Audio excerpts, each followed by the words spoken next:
Blessed Saviour,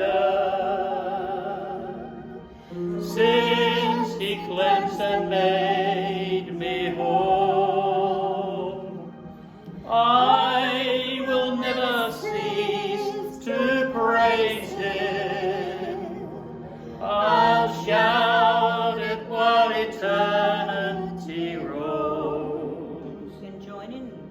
He touched me, oh, He touched me, and oh, the joy that floods my soul. Something happened, and now I know He touched me and made me whole. He touched me, oh, He touched me, and all the joy that floods my soul.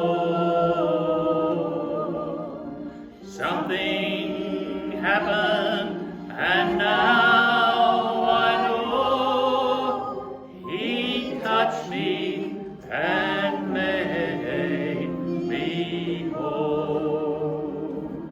I'm sure many of you are familiar with "We Are Marching in the Light of God." How many of you know that? Yes, some of you know it, some of you don't, but you'll learn it very quickly because you have such a brilliant drummer here and such a lovely leader to lead us on. Okay, we're marching.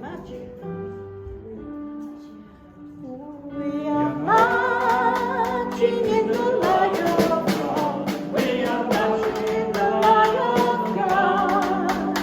We are marching in the light of God. We are marching in the light of God. We are marching, marching, we are marching, oh, we are marching in the light of God.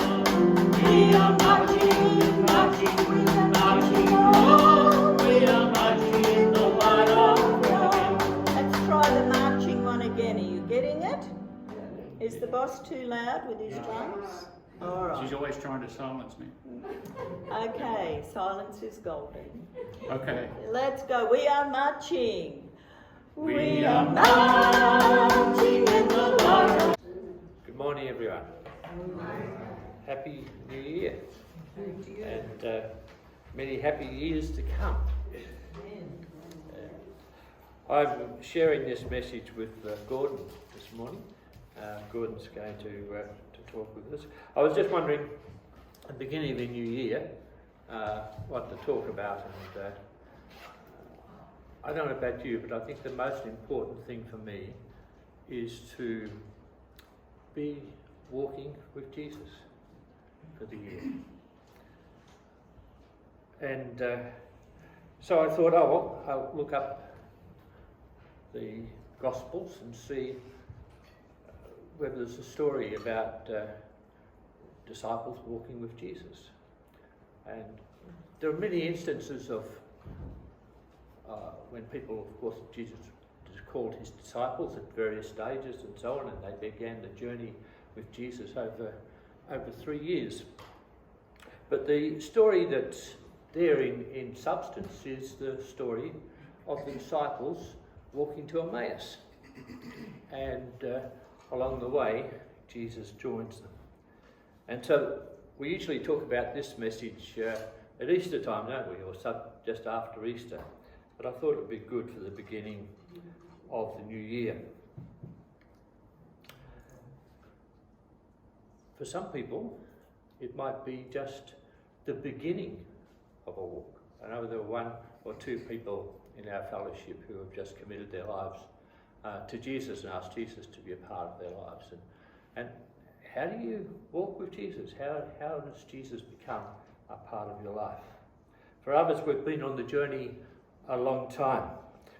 Brigitte and I and my sister-in-law and my sister all at one stage a few years ago went to Israel. I had a photo of us when we were all there, and we were going and looking at all all the places where they think Jesus was, they build a church or some special monument, and it's crowded with people.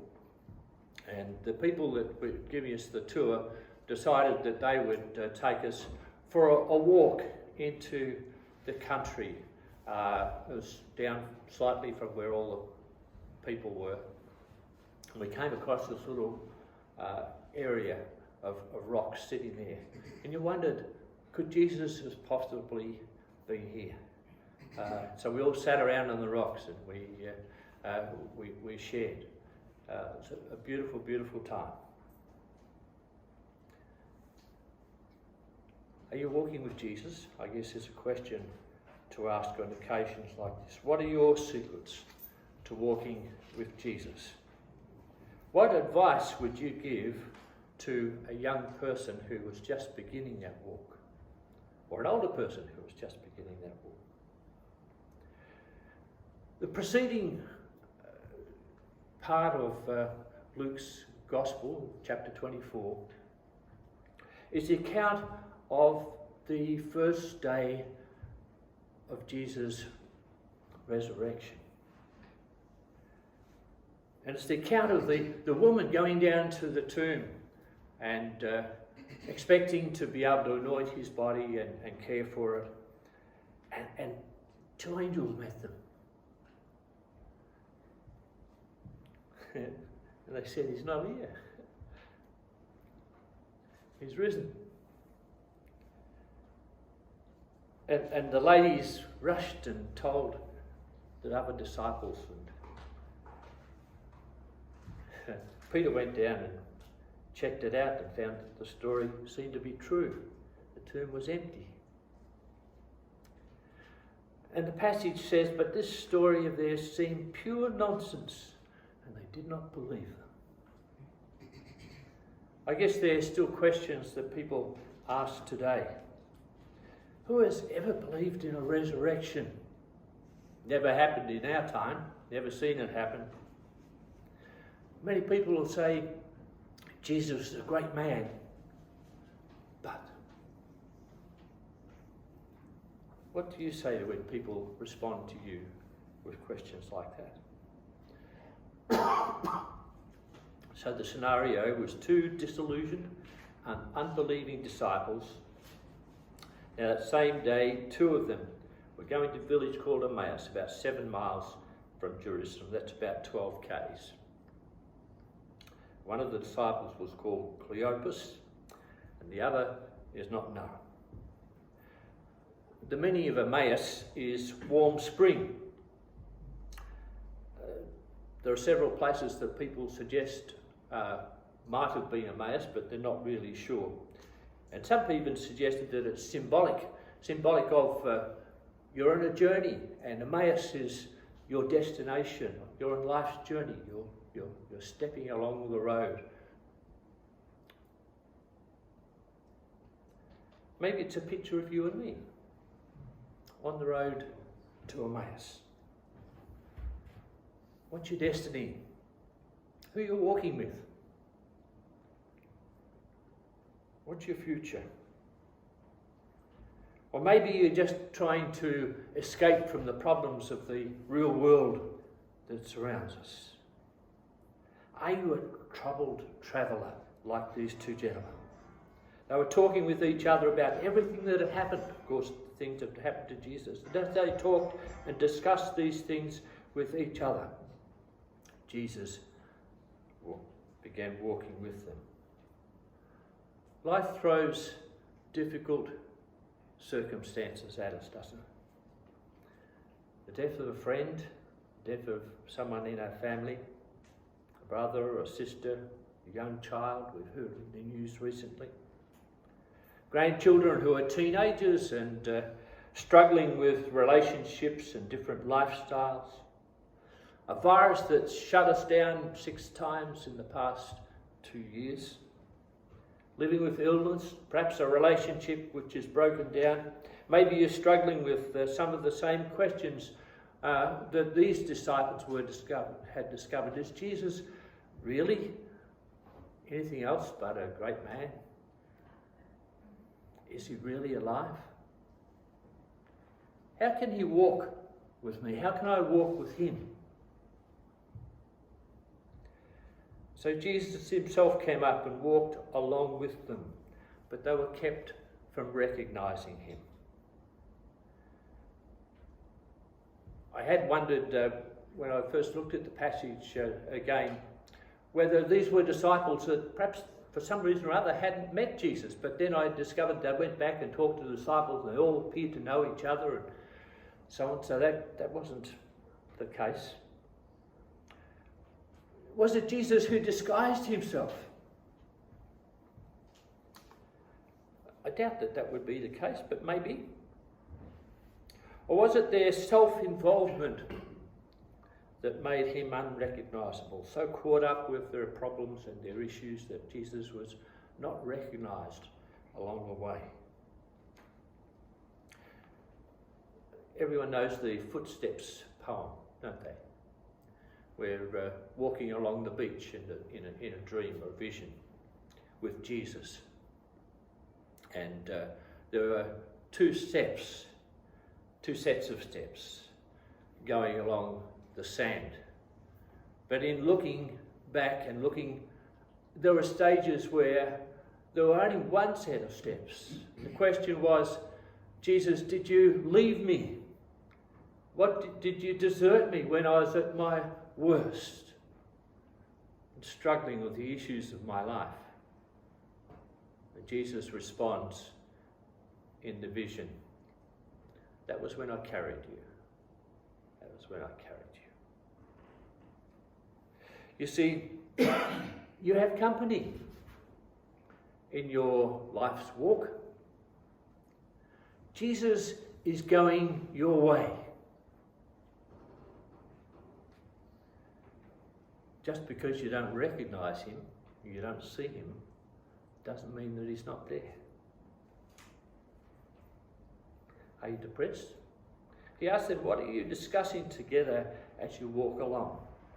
And they stood still, their faces downcast. One of them, named Cleopas, asked him, are you the only one visiting Jerusalem who does not know the things that happened there in these days?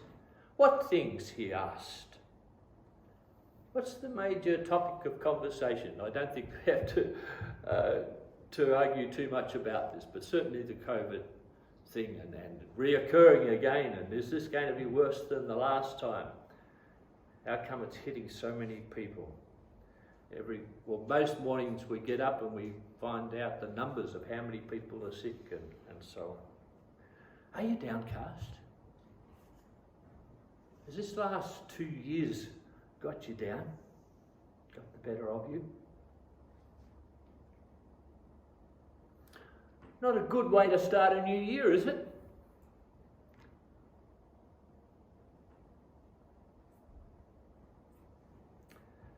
You see, the disciples' dilemma about Jesus of Nazareth, they replied, he was a prophet, powerful in word and deed before God and all the people. And the chief priests and our rulers handed him over to be sentenced to death, and they crucified him. But we had hoped that he was the one who was going to redeem Israel. What do you make of the stories that you hear about Jesus being alive?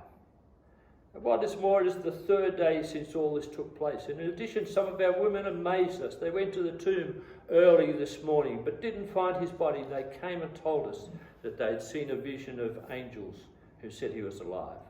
And then some of our companions went to the tomb and found it just as the woman had said, but they did not see Jesus. Can you see the steps? Living life with Jesus, a sense of hope, and there's a future for us. Something wonderful, dramatic is going to happen to us and to our country. And then the gloom and despair of Friday morning of Easter, when Jesus was put on the cross. And now Sunday morning, the first day of the week following Jesus' death. There were these stories and rumours that were going around about Jesus being alive. It was teasing, it was cruel. And now they were hoping against hope. but it can't be true. Is this a picture of where you're at along life's journey? Hoping that maybe it is true, that it's even possible that Jesus could be alive?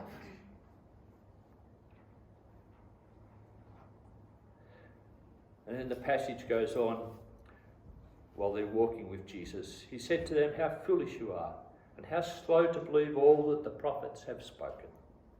Did not the Messiah have to suffer these things and then enter his glory?" And beginning with Moses and all the prophets, he explained to them what was said in all of the scriptures concerning himself. As they walked along with Jesus, he shared with them. Gordon's going to share with us his experience of walking with Jesus. Thank you. Ray rang me. Not strange in itself, but he did ring me. Told me about the Bible reading, the road to Emmaus, because it occurred to me not long after I read the Bible reading that God has been working both with me for a long time. And in fact, Ray himself on the last Sunday gave me a small opening. In the prayers of the people, he misspoke something. He began to say generous when he meant to say gracious. And it occurred to me when we're talking about this reading, we keep wanting God to be extremely generous to us, not just gracious. We don't want to win third division in Tats Lotto, we want to win first. The rest doesn't matter. Do we recognise Jesus?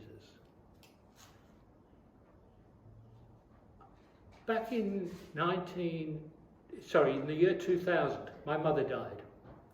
She died about 6 days after being admitted to St Vincent's intensive care unit with Legionnaire's disease. They never found the source, just the fact she had the disease. And she was the only one in the suburb of Kew, where she lived, or Hawthorne, where people came to shop in Kew, etc., to suffer from it. Now, on about day 5, one of the specialists called my brother and I into a meeting to discuss the situation. She'd been virtually in a coma for 5 days, most of it medically induced. And the doctor gave us the prognosis. It was not great. In fact, it was terrible. So my brother and I asked the doctor to leave, and for a couple of minutes we didn't say a thing. And then we both, virtually at the same time, said, "Let's turn off the machines. There is nothing here." But we also realised there was somebody else involved, not just my brother and I. My mother was still there. She was still alive, and they were attempting to bring her out of the coma. So we waited until she was out of the coma, and we asked her the hardest question you can ask. Do you want to live?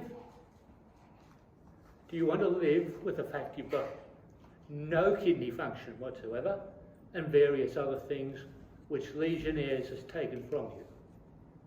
On top of which she was actually diagnosed as a massive diabetic when she walked in. We didn't know. I was, but she refused to ever get a diagnosis. She did her best, and my brother and I firmly believe she did her best to say, turn off the machines. So that's what we told the doctors. But she was in St Vincent's. Now, St Vincent's is a Catholic hospital, and they have a certain series of beliefs, which, for the most part, I agree with and accept fully. But they took what I thought was a very intrusive action. They asked one of their psychiatrists to ask. that same question. And that psychiatrist got the same answer. So they agreed to turn off the machines. But it was only in the last few weeks, in fact this last week, that I began to realise that the burden I'd been carrying of asking for the machines to be turned off was in fact no longer my burden. Jesus had put that psychiatrist in place and they took the burden. Well, that's my interpretation now. So it wasn't my fault. It was probably my fault that I was back here in Millgrove when she died. Or actually I was on the road to the hospital when she died. They'd expected her to last a few hours longer when they turned the machine off. But my mother was stubborn and she had a mind of her own, so she decided to go at a time of her own. And I've been beating myself up that I missed that, and I have no idea what I would have done if I'd been there. But that burden is also released. I want to talk about a smaller miracle. Now on Friday the 17th, it was hot. We bowled for a couple of hours. Well, we bowled for an hour and a bit and had coffee for an hour and a bit. You know, coffee's important. And the social activity is important.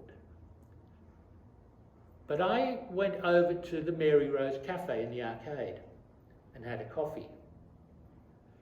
And I'd been sitting there for 10, 15 minutes when I began to feel a little strange.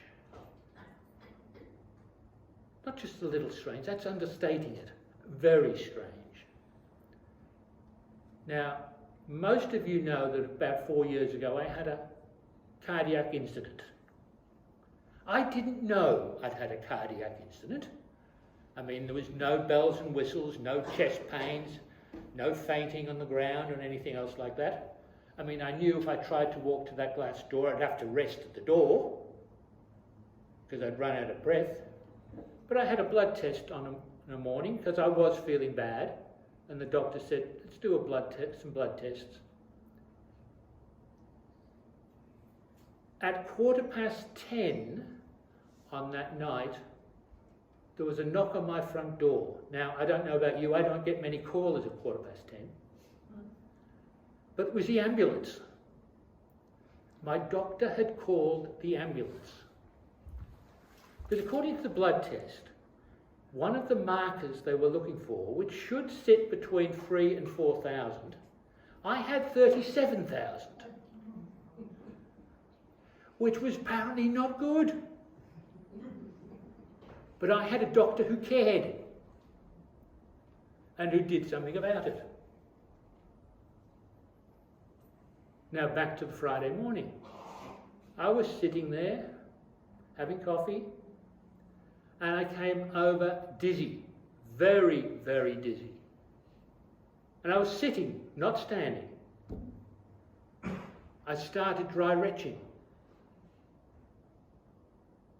I started sweating, which are not good signs. And I thought, this is my second heart attack. And I thought, lucky. I have a telephone consultation with a cardiac clinic at Box Hill at 1 o'clock. I don't have to do anything. I just have to live through to 1 o'clock. And all will be well. I described my symptoms to the cardiac specialist. And it was in fact the head honcho. The last two had been one of his satellites. And he was not at all fazed. He gave me a name, I felt better, we all got on with life, and we adjusted the medication. Was that a miracle? That I had a doctor who cared? That I had a miracle of a cardiac surgeon who acknowledged my symptoms and knew what the solution was? I'm on 10 different tablets a day. Each of those tablets in itself is a miracle. The fact I've got 10 miracles working in me probably means, touch wood, I'll never get COVID. There's not much that could survive in the chemical stew. But we often look for big miracles.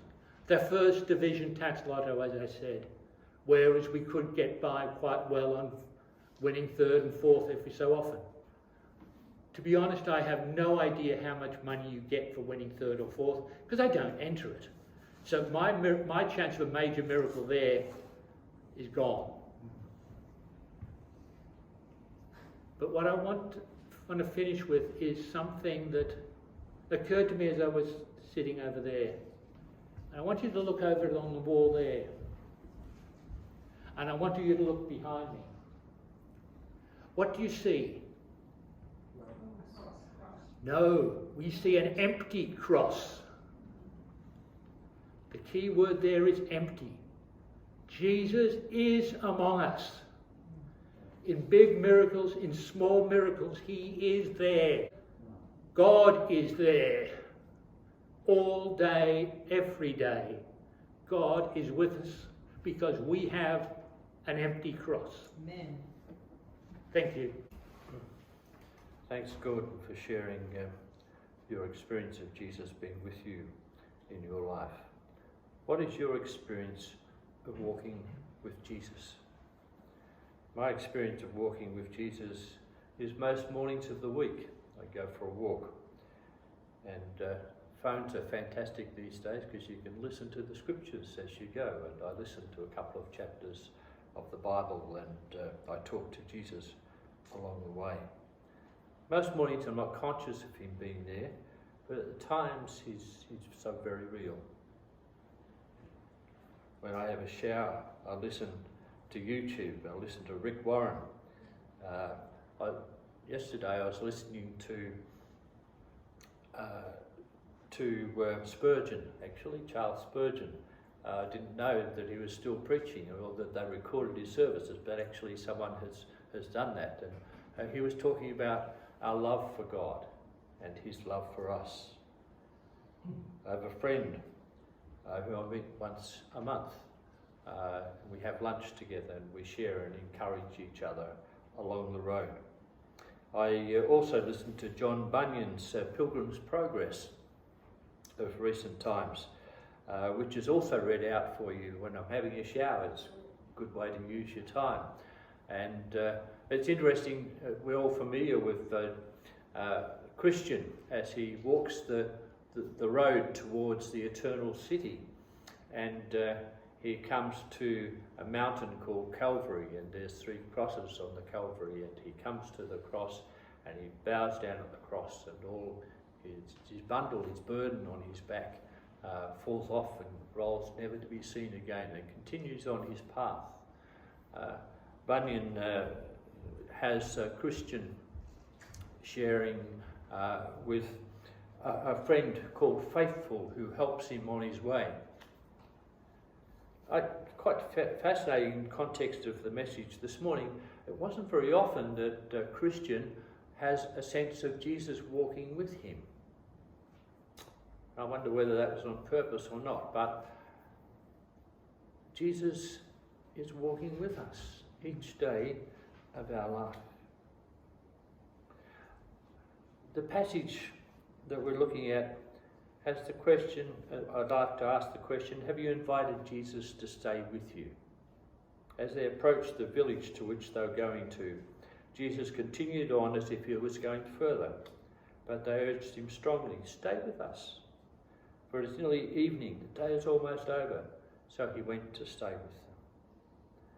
The question, have you asked Jesus to stay in your home, in your house, in your life? Jesus says in Revelation chapter 3 and verse 20, here I am, I stand at the door and knock. If anyone hears my voice and opens the door, I will come in and eat with that person and they with me. And so they asked Jesus to come and to share their home for the evening. And Jesus, who was walking with them, came into their home. When he was at table with them, he took bread, and he gave thanks and broke it, and began to give it to them. And their eyes were opened, and they recognized him, and he disappeared from their sight.